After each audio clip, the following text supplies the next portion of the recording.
Hey everyone, welcome to the video. Going to today's only main slate for the DraftKings. We have a nice 14-game slate, which is much needed after yesterday's ugly slates, the 4-gamer and like that 6-gamer. Those are pretty ugly slates, but back to normal here with the cheat sheet, and I do like the slate a lot.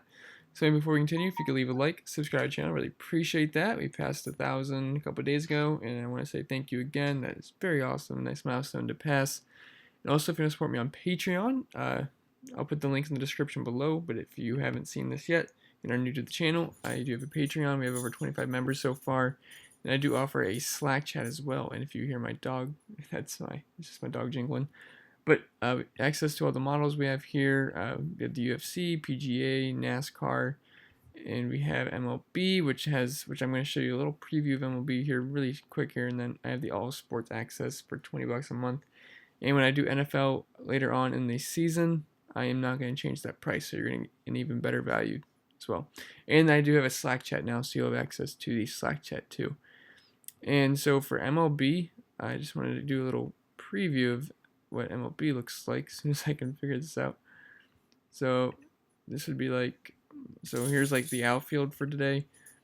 So if you can see, I have the position, their hand, the bat, the salary, and pod run total.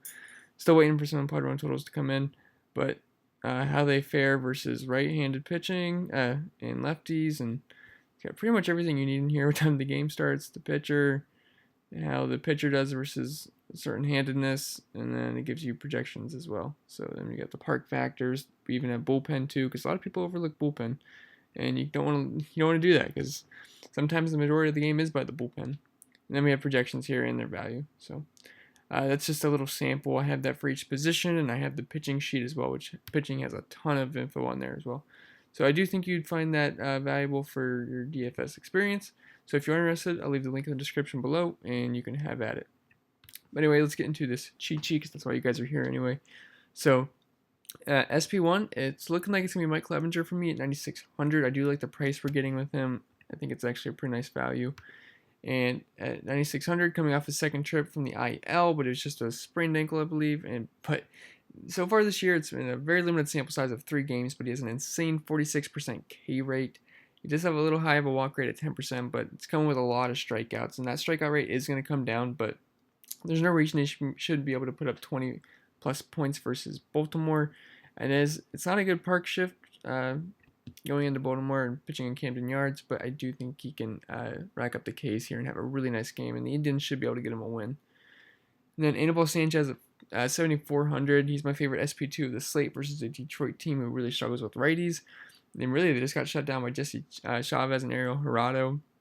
And Anibal Sanchez is a much better pitcher. He allows, I think, the second lowest hard contact rate of the entire slate. So really liking Anibal Sanchez, and I do love the Nationals today as a stack, so I think he should be able to pick up the win as well. Then Vince Velasquez at 7K. Do I love him as a pitcher? No, but I do like the matchup in the park and his 26% K rate. And I won't mention the other stats because those are ugly, so I'm trying to pretty him up here.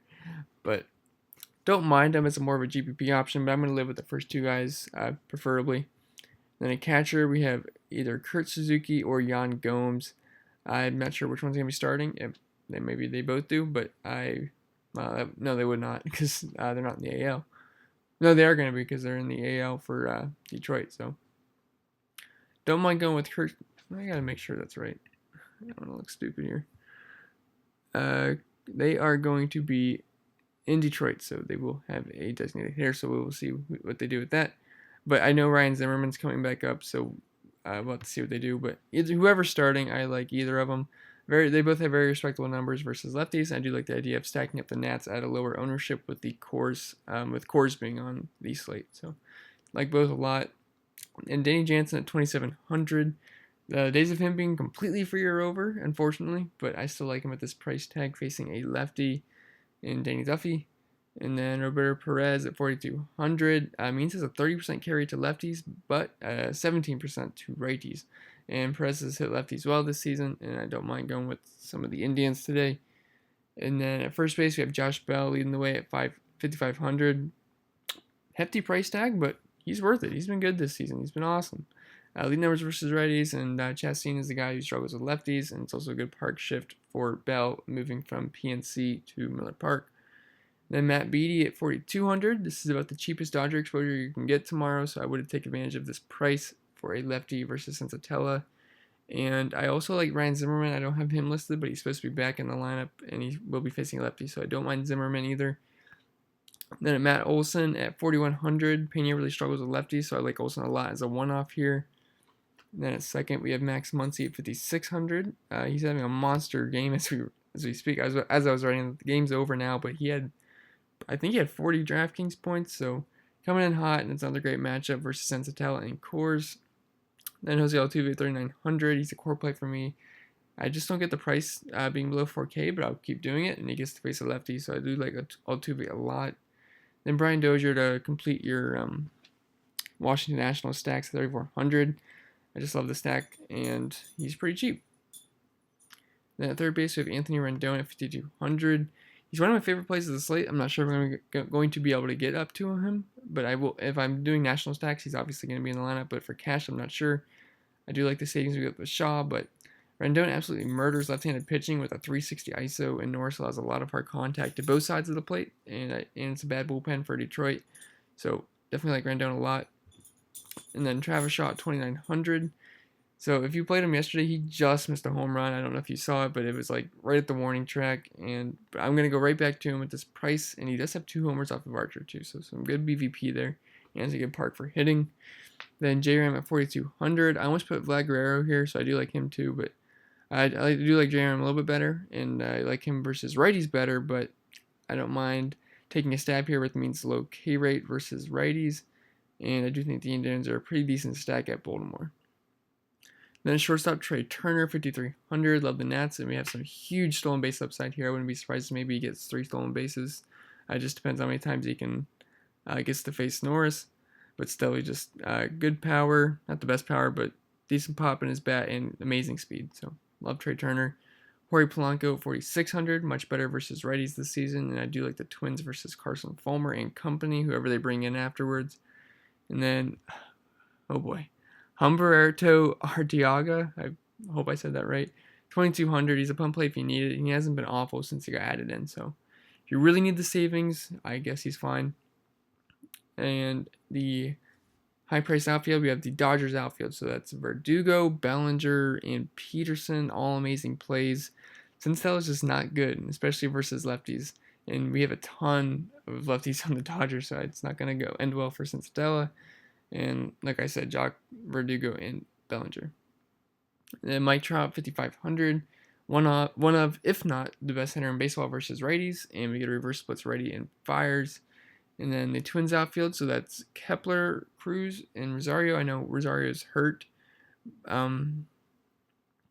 I don't know if he's going to be in the lineup, but they're all in great spots versus Fulmer and whoever comes in after. They have lost steam recently. I noticed their ownership's been lower.